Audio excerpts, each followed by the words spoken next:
Hello everybody, and welcome back to the Fireside Bible Study. Looking back on Leviticus 1 through 9 from last week, the Lord went over more specifications for the offerings, and Moses and Aaron did everything perfectly.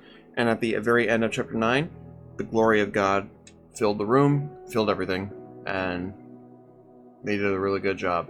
So now we're going to be exploring Leviticus 10 through 18.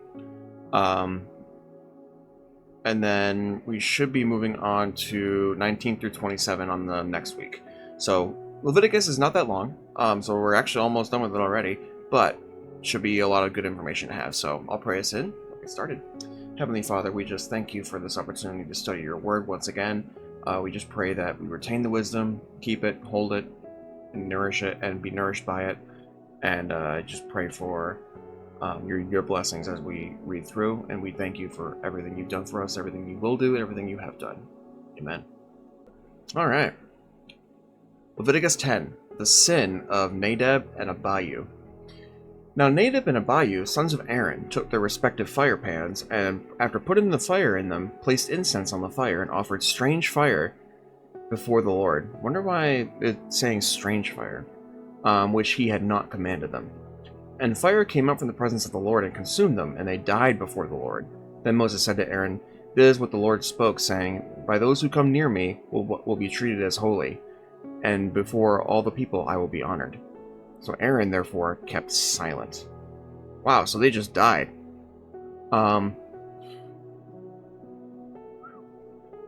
Moses also came to Mishael and Elzaphan, the sons of Aaron's uncle Uzziel, and said to them, "Come forward, carry your relatives away from the front of the sanctuary to an open area outside the camp."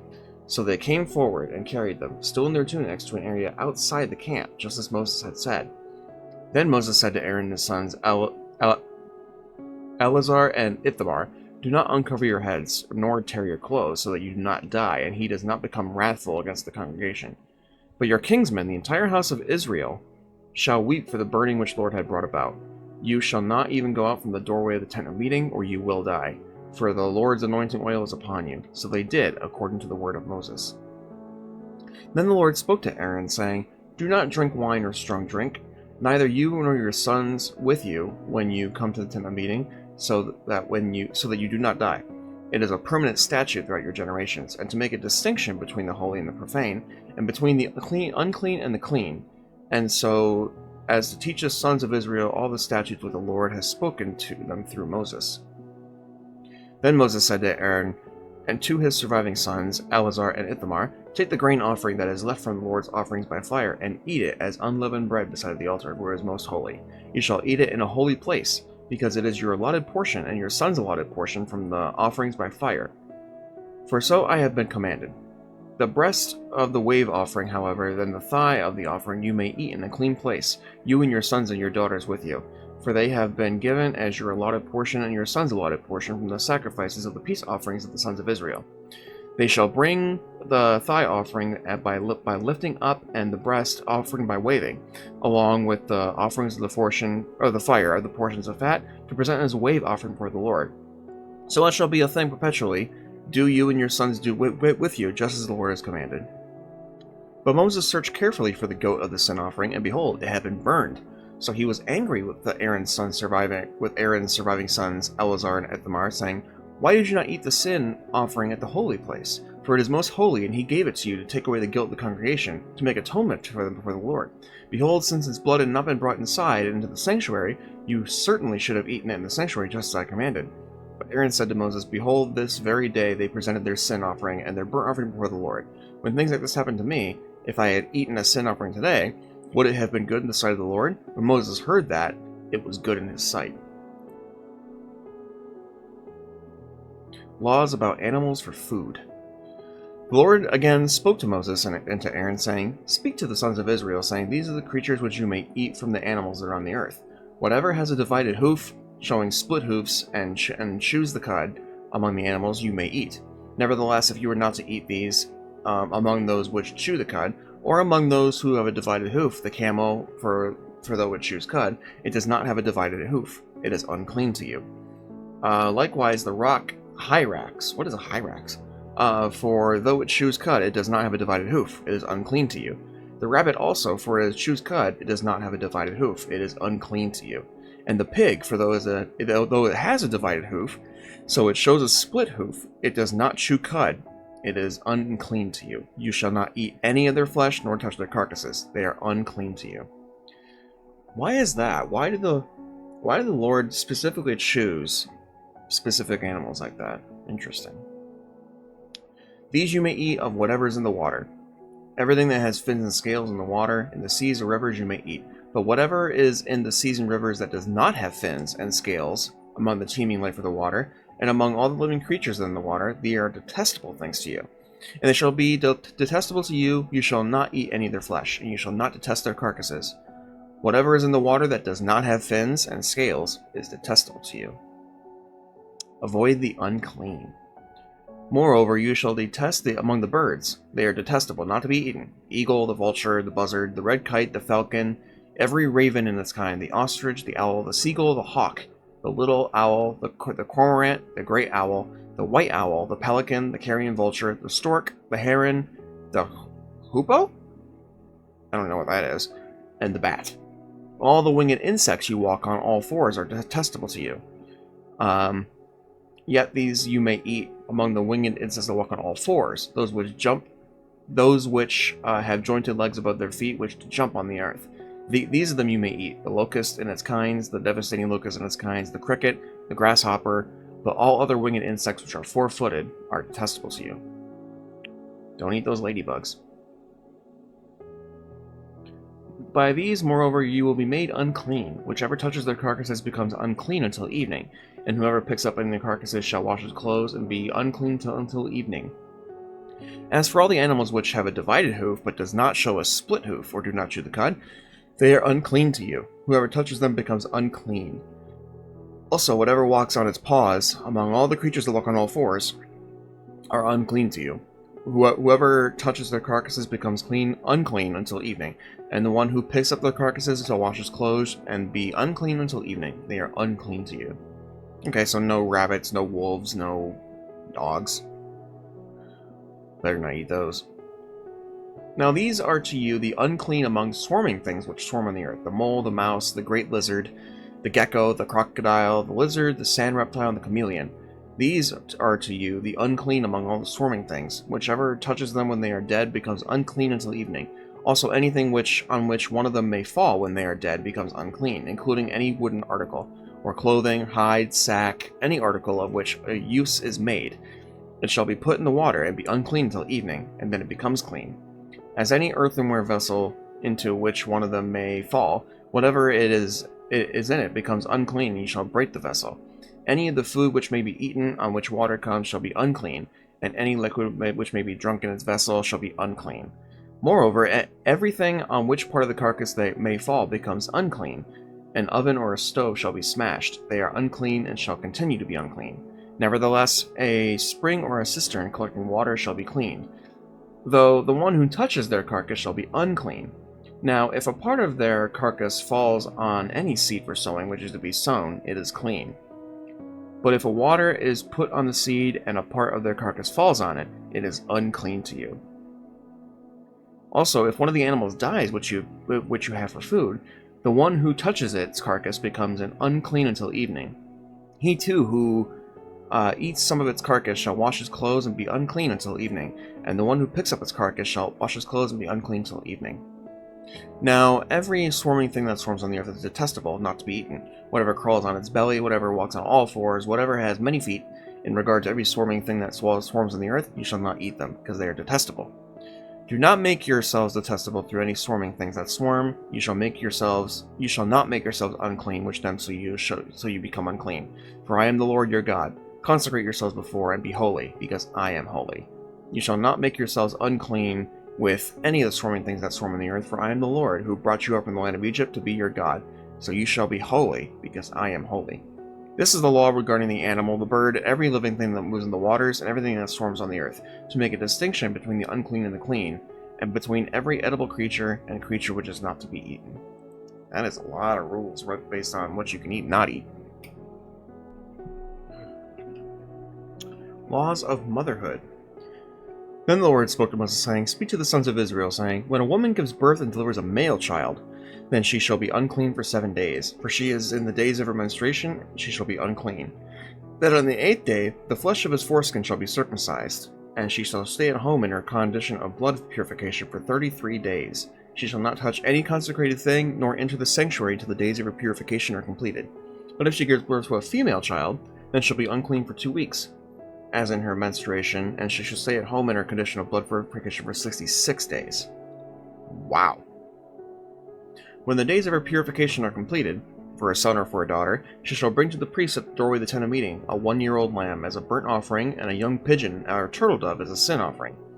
Then he shall offer it before the Lord and make atonement for her, and she shall be cleansed from the flow of her blood. This is the law for her who gives birth to a child, whether male or female. But if she cannot afford a lamb, then she shall make 2 turtle doves or 2 young doves, one as a burnt offering, one as a sin offering. And the priest shall make atonement for her, she shall be clean. The test for leprosy.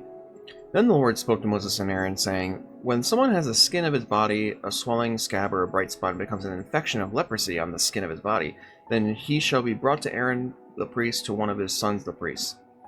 The priest shall look at the affected area of the skin of the body, and if the hair in the infection has turned white, and if the infection appears to be deeper than the skin, it is an infection of leprosy, and when the priest looked at him, he shall pronounce him unclean.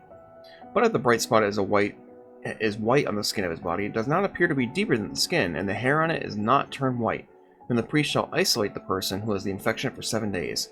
If the priest shall look at him in the 7 days, and if the eyes and the infection has not changed, and the infection has not spread, then the priest shall isolate him for 7 more days. The priest shall look at him again on the 7th day. If the infected area is faded, and the infection has not spread on the skin, the priest shall pronounce him clean. It is only a rash. Then he shall wash his clothes and be clean. But if the rash spreads further than the skin after he has shown himself to the priest for cleansing, he shall appear again to the priest. And the priest shall look. If the rash is spread on the skin, then the priest shall pronounce him unclean. It is leprosy. When the infection of leprosy is on someone, then he shall be brought to the priest. The priest shall then look. If there is white swelling on the skin, and has turned the hair white, and there is a new raw flesh on the swelling, it is a chronic leprosy on the skin of his body, and the priest shall pronounce him unclean. He shall not isolate him, for he is unclean. Then if the leprosy breaks out further on the skin, and leprosy covers all the skin of the person who has the infection, from his head to his feet, as far as the priest can see, the priest shall look, and behold, if the leprosy has covered his entire body, he shall pronounce the one who has the infection clean. It has all turned white, and he is clean. Whenever raw flesh appears on him, he shall be unclean. 15. The priest shall look at the raw flesh, and he shall pronounce him unclean. The raw flesh is unclean, it is leprosy. Or if the raw flesh turns back and has changed to white, then he shall come to the priest. The priest shall look at him, and behold, if the infected area has turned white, then the priest shall pronounce the one who has the infection clean. He is clean. Leprosy must have been pretty common back then. Now, when the body on the boil on its skin and is healed, in the place of the boil there was a white swelling or a reddish white bright spot, it shall be shown to the priest. The priest shall look, and if behold, it appears to be deeper than the skin, and the hair on it is turned white, then the priest shall pronounce him unclean. It is the affection of leprosy, and is broken out in the boil. But the priest looks at it, and behold, there is no white hairs on it, it is not deeper than the skin, and is faded, then the priest shall isolate him for 7 days. And if it spreads further on the skin, then the priest shall pronounce him unclean. It is an infection. But if the bright spot remains in its place and does not spread, it is only the scar of the boil, he shall be clean. Or, if the body sustains it in its skin burned by fire, or if the raw flesh of the burn becomes a bright spot, reddish white or white, the priest shall look at it. If the hair in the bright spot has turned white and appears to be deep in the skin, it's leprosy. It is broken out in the burn. Therefore the priest shall pronounce him unclean. It is an infection of leprosy. But if the priest looks at it, and indeed there is no white hair in the bright spot, and it is no deeper than the skin, but is dim, the priest shall isolate him for 7 days. And the priest shall look at him the 7th day. If it spreads further, then the priest shall pronounce him unclean. It is an infection of leprosy. But if the bright spot remains in its place, it is not spread on the skin, it is dim. It is the swelling from the burn, and the priest shall pronounce him clean. It is only the scar of the burn. Now, if a man or woman has an infection on the head or the beard, and the priest shall look at the infection, and appears to be deeper than the skin, there's a thin yellowish hair in it, the priest shall pronounce him unclean. It is a scale. It is a leprosy of the head or the beard. But if the priest looks at the infection of the scale, and indeed it appears to be no deeper than the skin, and there is no black hair in it, then the priest shall isolate the person with the scaly infection for 7 days. And in the 7th day the priest shall look at the infection. If the scale has not spread, no yellowish hair has grown on it, and the appearance of the scale is no deeper than the skin, then he shall shave himself, but he shall not shave the scale, and the priest shall isolate the person with the scale for 7 more days. Then on the 7th day the priest shall look at the scale is not spread to the skin, it appears to be no deeper than the skin, the priest shall pronounce him clean, and he shall wash his clothes and be clean. Scaly, ugh. But if the scale spreads further in the skin after its cleansing, the priest shall look at him. If the scale is spread in the skin, the priest need not look for the yellowish hair, he is unclean. If in his sight the scales remained, however, and the black hair has grown in it, the scale is healed, he is clean, and the priest shall pronounce him clean. When a man or a woman has bright spots on the skin of the body, white, bright spots, then the priest shall look. If the bright spots on the skin of their bodies are a faint white, it is eczema, that it is broken out on the skin. He is clean. That's common today. Eczema, it's common. Now, if a man loses the hair on his head, he is only bald. It is clean. Yeah. And if his head becomes bald at the front and the sides, he is bald on the forehead, he is clean. But if the bald head or the bald forehead, there occurs a reddish white infection, it is leprosy breaking out in the bald head or the bald forehead. Then the priest shall look at him. If the swelling of the infection is reddish white on the bald head or his bald forehead, then the appearance of leprosy in the skin of his body. He is a leprous man, he is unclean. The priest must pronounce him unclean. His infection is on the head. As for the person who has a leprous infection, his clothes shall be torn, and the hair of his head shall be uncovered, and he shall cover his mustache and call out, Unclean, unclean. He shall remain unclean for all the days he has the infection. He is unclean. He shall live alone, he shall live outside the camp. When a garment has a mark of leprosy on it, whether it's a wool garment or a linen garment, whether in warp or woof or linen or wool, whether in leather or any article made of leather, if the mark is greenish or reddish on the garment other than leather, whether it's a warp in the woof or any article of leather, it is a leprous mark, and that shall be shown to a priest. Then the priest shall look at the mark and shall quarantine the article for the mark for 7 days. He shall look at the mark on the 7th day. If the mark has spread in the garment, whether the warp or the woof or in the leather, or whatever the purpose for the leather is used, the mark is a leprous malignancy. It is unclean. So he shall burn the garment, whether it is the warp or the woof or the wool, the linen, or any article of leather. It is for it in which the mark occurs. It is a leprous malignancy. It shall be burned in the fire. That's a fun thing to say. Warp or the woof. Warp or the woof. But if the priest looks and indeed the mark has not spread in the garment, whether it's the warp or the woof or any article of leather, then the priest shall order them to wash the thing which has the mark occurs. He shall quarantine it for 7 more days.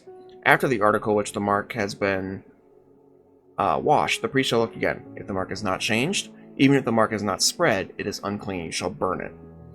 Whether an eating away has produced bareness on the back or the front of it. But if the priest looks and indeed the mark has faded or has been washed, he shall tear it out from the garment or of the leather, whether from the warp or from the woof. And yet, if it appears again in the garment, whether it is the warp or the woof or in any article of leather, it is an outbreak. The article which the mark shall be burned. But if the garment, whether the warp or the woof or any article of leather which the mark has disappeared where you washed it, it shall be washed a 2nd time and will be clean. This is the law for the mark of leprosy in a garment of wool or linen, whether in the warp or in the woof, or any article of leather, pronouncing it clean or unclean. Law of cleansing a person with leprosy. Now the Lord spoke to Moses, saying, This shall be the law of the person with leprosy on the day of his cleansing. Now he shall be brought to the priest, and the priest shall go out to a place outside the camp. The priest shall look, and if the leprous infection has been healed in the person with leprosy, then the priest shall give orders to take 2 live clean birds, cedar wood, a scarlet string, and a hyssop, I don't know what that is, for the one who is to be cleansed. The priest shall give orders to slaughter the one bird in an earthenware vessel over running water. As for the live bird, he shall take it together with cedar wood, the scarlet string, and the hyssop, and dip them and in the live bird in the blood of the bird that was slaughtered over the running water. He shall then sprinkle 7 times the one who is to be cleansed from leprosy, and shall pronounce him clean. Shall let the live bird go free over the open field. The one to be cleansed then shall wash his clothes and shave off all his hair. bathe in water, and be clean. Afterward he may enter the camp, but he shall stay outside the tent for 7 days. Then it shall be on the 7th day he shall shave all his hair off. He shall shave his head and his beard and his eyebrows and all his hair. Then wash his clothes and bathe his body in water and be clean. Now on the 8th day he is to take 2 male lambs without defect, a yearling ewe lamb without defect, and 3/10 of an ephah of fine flour mixed with oil as a grain offering, and 1 log of oil. And the priest who is going to pronounce him clean shall present the person to be cleansed, and the offerings before the Lord at the doorway of the tent of meeting. Then the priest shall take the 1 male lamb, and bring it as a guilt offering with the log of oil, and present them as a wave offering before the Lord. Next he shall slaughter the male lamb in the place where they slaughter the sin offering, and the burnt offering at the place of sanctuary. For the guilt offering is like the sin offering, it belongs to the priest, it is most holy.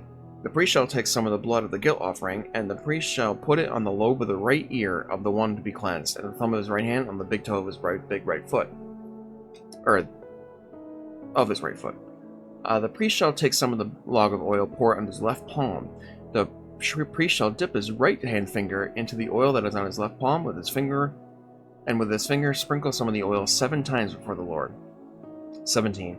Of the remaining oil which is on his palm, the priest shall put some on the right earlobe of the one to be cleansed, and on the thumb of his right hand, on the big toe of his right foot, on the blood of the guilt offering. As for the rest of the oil that is on the priest's palm, he shall put it on the head of the one to be cleansed. So the priest shall make atonement for his behalf before the Lord. The priest shall next offer the sin offering, and make atonement for the one to be cleansed from his uncleanliness. Then afterward he shall slaughter the burnt offering.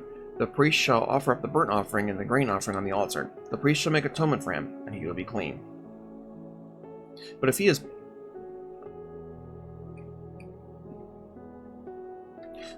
poor, and his means are insufficient, then he is to make 1 male lamb for the guilt offering as a wave offering to make atonement for him, 1/10 of an ephah of fine flour mixed with oil as a grain offering, and a log of oil, 2 turtle doves or 2 young doves, which are within his means. The one shall be a sin offering, the other a burnt offering. Then on the 8th day he shall bring them for his cleansing to the priest, on the doorway of the tent of meeting before the Lord. The priest shall take the lamb and the guilt offering and the log of oil, and the priest shall offer them as a wave offering before the Lord. Next he shall slaughter the lamb of the guilt offering, and the priest is to take some of the blood of the guilt offering and put it on the lobe of the right ear, the one to be cleansed, and on the thumb of his right hand, on the big toe of his right foot. The priest shall also pour some of the oil onto his left palm, and with his right hand finger, the priest shall sprinkle some of the oil that is on the left palm 7 times before the Lord. 28. The priest shall then put some of the oil that is in his palm on the lobe of the right ear of the one to be cleansed, and on the thumb of his right hand, the big toe of his right foot, on the place of the blood of the guilt offering. Moreover, the rest of the oil that is on the priest's palm, he shall put on the head of the one to be cleansed, to make atonement on his behalf before the Lord. He shall then offer one of the turtle doves, or young doves, whichever is in his means. He shall offer what he can afford, the one as a sin offering, and the other as a burnt offering, together with the grain offering. So the priest shall make atonement before the Lord on behalf of the one to be cleansed. This is the law for him when there is an affection of leprosy, whose means are limited for his cleansing. Cleansing a leprous house.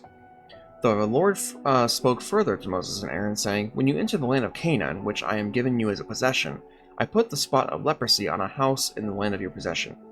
Then the one who owns the house shall come unto the priest, saying, Something like a spot of leprosy has become visible to me in my house. The priest shall then command that they empty the house before the priest goes in to look at the spot, so that everything in the house need not become unclean. And afterward the priest shall go to look at the house.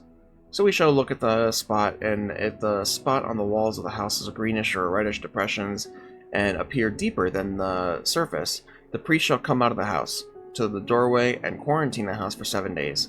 Then the priest shall return on the 7th day and make an inspection. If the spot has indeed spread on the walls of the house, the priest shall order them to pull out the stones on the spot with them, and throw them away, at an unclean place outside the city. 41.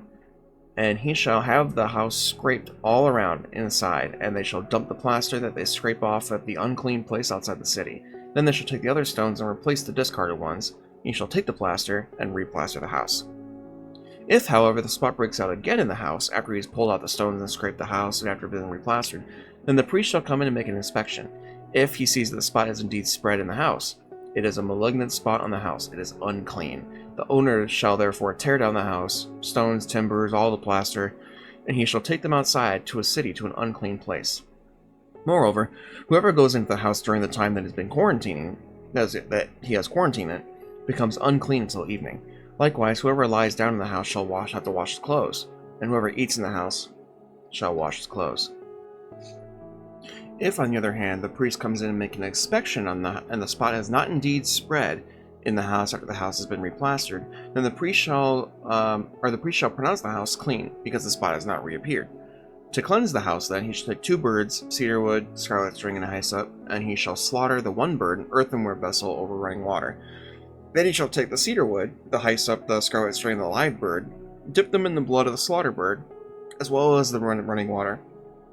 Sprinkle the house 7 times. So he shall cleanse the house with the blood of the bird and with the running water, along with the live bird, the cedar bird, and the hyssop, and the scarlet string. He shall let the live bird go free outside the city in open fields, so he shall make atonement for the house, and it will be clean. This is the law of any spot of leprosy, even for a scale, and the leper's garment or house, as well for a swelling, scab, or for a bright spot, to teach when they are unclean, when they are clean. This is the law of leprosy. Cleansing uncleanness. The Lord also spoke to Moses and to Aaron, saying, Speak to the sons of Israel, and say to them, When any man has discharge from his body, his discharge is unclean. This, moreover, shall be his uncleanliness in his discharge. It is uncleanness, whether his body allows the discharge to flow, or whether his body obstructs it. Every bed on which the man with the discharge lies becomes unclean, and everything on it which he becomes unclean. Moreover, he who touches his bed shall wash his clothes, and bathe in water, and be unclean till evening.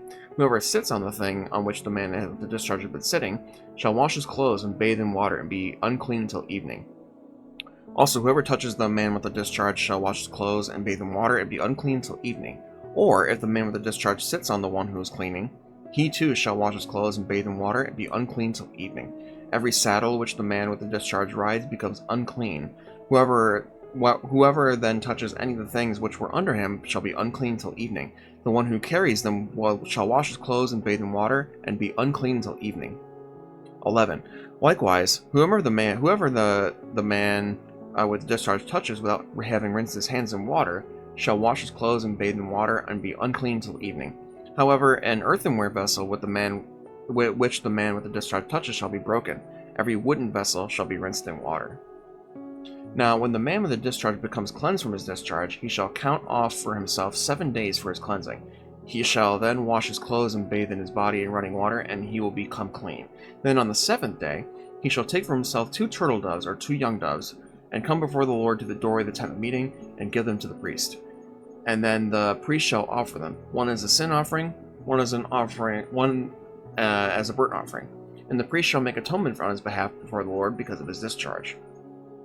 Now if a man has a seminal emission, he shall bathe all his body in water, and be unclean till evening. For any garment or leather which there is a seminal emission shall be washed with water, and be unclean till evening. If a man sleeps with a woman so that there is a seminal emission, they shall both bathe in water, and be unclean till evening. When a woman has a discharge, if her discharge in her body is blood, she shall continue her menstrual impurity for 7 days. Whoever touches her shall be unclean till evening.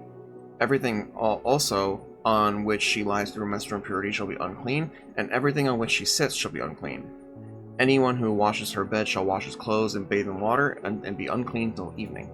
Whoever touches any object which she sits shall wash his clothes and bathe in water, and be unclean till evening. Whether it be on the bed or the thing she is sitting, when he touches it, he shall be unclean till evening. If a man actually sleeps with her, so that her menstrual impurity is on him, he shall be unclean for 7 days. Every bed in which she lies shall be unclean. Now, if a woman has a discharge of her blood not for many days, not at the period of her menstrual impurity, or if she has a discharge beyond that period, for all the days of her impure discharge she shall continue through her body, as though in her menstrual impurity she is unclean. And any bed on which she lies all the days of her discharge shall be to her like her bed of menstruation, and every object in which she sits shall be unclean, like her uncleanness at the time. Likewise, whoever touches them shall be unclean, and shall wash his clothes, and bathe in water, and be unclean till evening. When she becomes clean, her discharge shall be she shall count off herself for 7 days.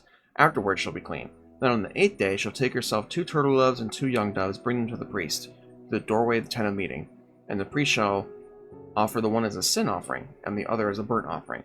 So the priest shall make atonement on her behalf because before the Lord because of her impure discharge. And so you shall keep the sons of Israel separated from their uncleanness, so that they will not die in their uncleanness by defiling my tabernacle that is among them. This is the law for the one with a discharge, for the man who has a seminal emission, and for the woman who is ill because of her menstrual impurity, and for the one who has a discharge with a male or female, or a man sleeps with an unclean woman. Law of Atonement. Now the Lord spoke to Moses after the death of the 2 sons of Aaron, which, when they had approached the presence of the Lord and died, the Lord said to Moses, "Tell your brother Aaron that he shall not enter at any time into the holy place inside the veil, but before the atoning cover which is on the ark, for he will die. For I will appear in the cloud over the atoning cover. Aaron shall enter the holy place with a bull as a sin offering and a ram as a burnt offering. He shall put on the holy linen tunic, and the linen undergarments shall be next to his body, and he shall be wrapped around the waist with a linen sash, and the linen turban wound around his forehead. These are the holy garments. He shall bathe his body in water and put them on. And he shall take from the congregation of the sons of Israel 2 male goats as a sin offering, and 1 ram as a burnt offering. Then Aaron shall offer the bull as a sin offering, which is for himself, so he may make atonement for himself and for his household. 7. He shall then take the 2 goats and present them before the Lord at the doorway of the tent of meeting. Aaron shall cast lots for the goats, 1 lot for the Lord, and the other lot for the scapegoat. Then Aaron shall offer the goat which the lot is for the Lord fell, and make it a sin offering. But the goat on which the lot for the scapegoat fell shall be presented alive before the Lord, to make atonement upon it, and send it to the wilderness as the scapegoat. Then Aaron shall offer the bull the sin offering, which is for himself, and make atonement for himself and for his household. He shall slaughter the bull for the sin offering, which is for himself. He shall take a firepan full of coals of fire from upon the altar before the Lord, and 2 handfuls of finely ground sweet incense, and bring it inside the veil. He shall put the incense on the fire before the Lord, so that the cloud of incense may cover the atoning cover that is on the ark of the testimony, otherwise he will die. Moreover, he shall take some of the blood of the bull, and sprinkle it with his finger on the atoning cover of the east side. So in front of the atoning cover he shall sprinkle some of the blood with his finger 7 times. Then he shall slaughter the goat of the sin offering, which is for the people, and bring its blood inside the veil, and do with this blood as he did with the blood of the bull. Sprinkle it on the atoning cover and the front of the atoning cover. He shall make atonement for the holy place, because of the impurities of the sons of Israel, because of their unlawful acts regarding all their sins. And he shall do so for the tent of meeting, which remains with them in the midst of their impurities. When he goes in to make an atonement in the holy place, no one shall be in the tent of meeting until he comes out, so that he may make atonement for himself and for his household, and for all the assembly of Israel. Then he shall go out to the altar that is before the Lord, and make atonement for it. He shall take some of the blood from the bull, and some of the blood from the goat, and put it on the horns of the altar on all sides.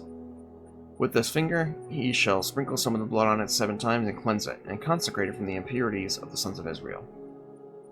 When he finishes atoning for the holy place in the tent of meeting on the altar, he shall offer the live goat. Then Aaron shall lay both of his hands on the head of the live goat, and confess over it all of the wrongdoings of the sons of Israel, and all their unlawful acts regarding their sins. And he shall place them on the head of the goat, and send it into the wilderness by the hand of a man who stands ready. Then the goat shall carry on itself all the wrongdoings of isolated territory. He shall release the goat into the wilderness. Then Aaron shall come into the tent of meeting, take off the linen garments which he put on when he went to the holy place, and leave them there. He shall then bathe his body in water in a holy place, and put on his clothes, come out and offer his burnt offering and the burnt offering of the people, and make atonement for himself and for the people. Then he shall offer up and smoke the fat of the sin offering on the altar. The one who released the goat as the scapegoat shall wash his clothes and bathe his body with water, and he shall come into the camp. But the bull of the sin offering and the goat of the sin offering, whose blood was brought in to make atonement in the holy place, shall be taken outside the camp, and they shall burn their hides, their flesh, and the refuse in the fire. Then the one who burns them shall wash his clothes and bathe his body with water, and afterward he shall come into the camp. An annual atonement. This shall be the permanent statute for you. In the 7th month, on the 10th day of the month, you shall humble yourselves and not do any work, whether the native or the stranger who resides among you. For it is on this day that the atonement shall be made for you to cleanse you. You shall be clean from all your sins before the Lord. It has to be a Sabbath of solemn rest for you, so that you may humble yourselves. It is a permanent statute. So the priest who is anointed and ordained to serve as priest in his father's place, shall make atonement. For he shall put on the linen garments, the holy garments, and make atonement for the holy sanctuary. And he shall make atonement in the tent of meeting and for the altar. He shall also make atonement for the priests and for the people of the assembly. Now you shall have this as a permanent statute, to make atonement for the sons of Israel for all their sons once every year. And just as the Lord had commanded Moses, so he did. Blood for atonement. Then the Lord spoke to Moses, saying, Speak to Aaron and his sons and the sons of Israel, and say to them, This is what the Lord had commanded, saying, Anyone from the house of Israel who slaughters an ox, lamb, goat in the camp, or slaughters it outside the camp, and has not brought it to the doorway of the tent meeting to present it as an offering to the Lord in front of the tabernacle of the Lord, bloodshed is to be counted against that person. He has shed blood, and that person shall be cut off from his people. This shall be done so that the sons of Israel will bring their sacrifices to which they were sacrificing in the open field. So they will bring them to the Lord at the doorway of the tent of meeting to the priest, and sacrifice them as sacrifices of peace offerings to the Lord. The priest shall sprinkle the blood on the altar of the Lord at the doorway of the tent of meeting, and offer up the fat and smoke as a soothing aroma to the Lord. And they shall no longer offer their sacrifices to the goat demons, which they had played the prostitute. This shall be a permanent statute to them throughout their generations. Then you shall say to them, Anyone from the house of Israel, from strangers who reside among them, who offers a burnt offering or sacrifice, and does not bring it to the doorway of the tent of meeting to offer it to the Lord, that person shall be cut off from his people. And anyone from the house of Israel, or from the strangers who reside among them, or who eats any blood, I will set my face against that person who eats the blood, and will cut him off from his people. For the life of the flesh is in the blood, and I have given it to you on the altar to make atonement for your souls. It is the blood by reason of the life that makes atonement.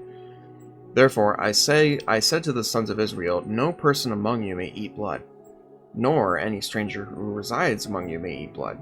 So when anyone from the sons of Israel or from the strangers who reside among them, while hunting or catches an animal with a bird which may be eaten, he shall pour its blood and cover it with dirt. For as for the life of all flesh, its blood is identified with its life.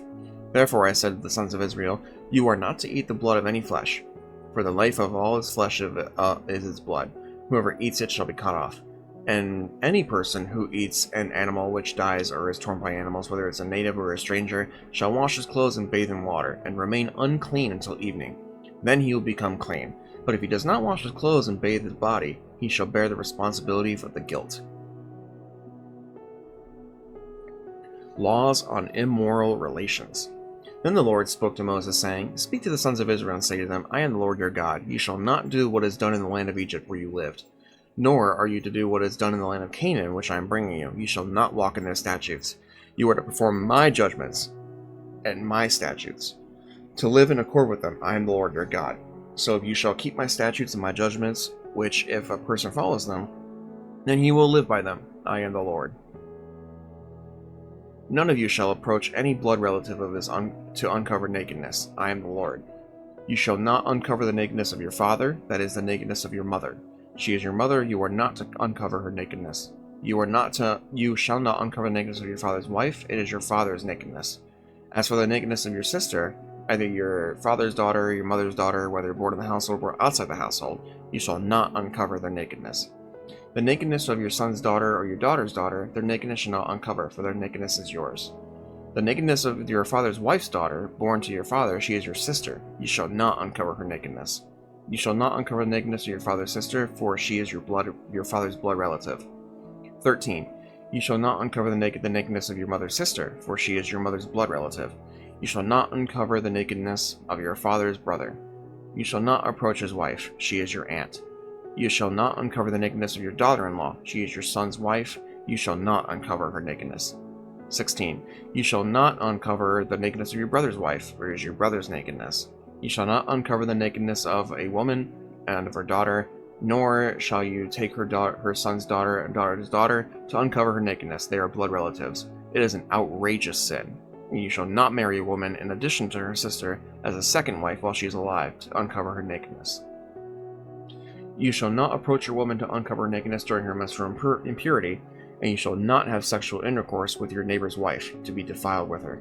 You shall not give any of your children to offer them to Moloch, nor shall you profane the name of your God. I am the Lord. You shall not sleep with a male, as one sleeps with a female. It is an abomination. You shall not have sexual intercourse with any animal, to be defiled with it, nor shall any woman stand before an animal to mate with it. It is a perversion.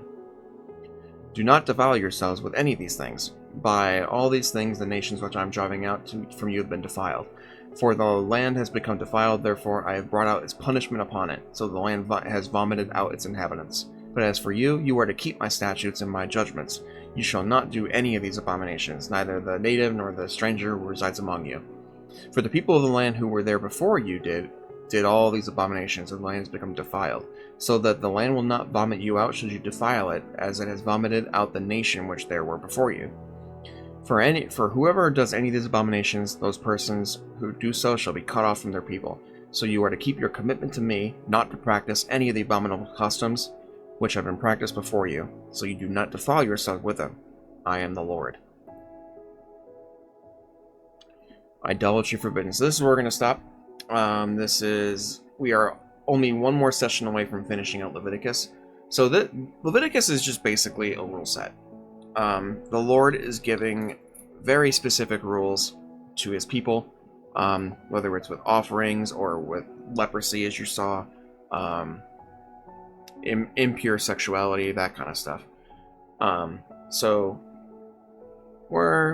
most of the stuff is kind of what we already knew, but the leprosy stuff and the offerings is obviously new, because we don't deal with that in this day, right? Leprosy is not common anymore, and we don't do the sacrifices anymore. So, but towards the end of the chapter here, with the sexual impurity and the idolatry stuff coming up, this is stuff we can really learn from. So I'm looking forward to the rest of it. So thank you guys for watching. Hope you're enjoying. Please consider subscribing and following along. Really appreciate it. Looking forward to it. So thanks for watching, guys. We'll see you next week. Bye bye.